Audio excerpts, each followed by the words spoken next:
China is attempting to rewrite an ambiguous border. It's a relatively rare feat today for a country to stand up to China in defense of a smaller country. India is doing that today on behalf of Bhutan.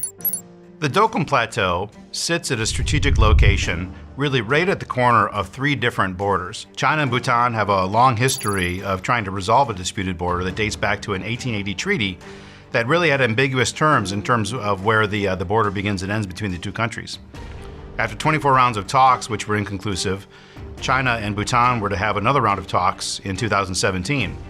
But instead of negotiators, China sent bulldozers.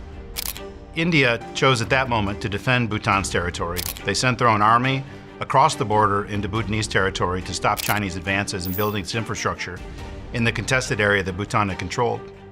After a 72-day standoff, China pulled back, and for a lot of folks, that's actually where the narrative ends. But that wasn't the end of the story. While China slowed its incursion in that specific direction, actually since that time, as our satellite imagery shows, they've actually expanded their attempts to take over Bhutanese territory in other sectors of the disputed Doklam region. What is remarkable when you look at the imagery is that this has to be one of the most remote, inhospitable, and rugged pieces of terrain anywhere in the world. The scope of the Chinese activity is also quite remarkable.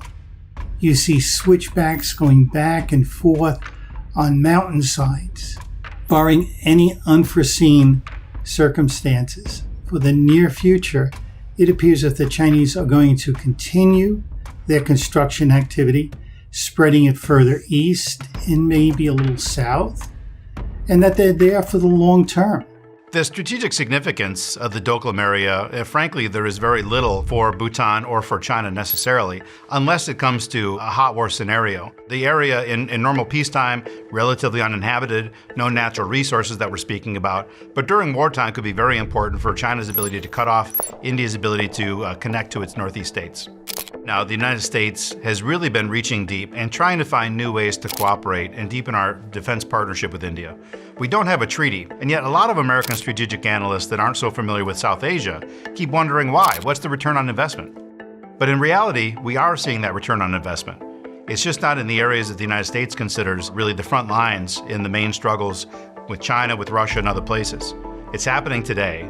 It's happening in the Himalayas. It's happening in the border area between India and China and Bhutan.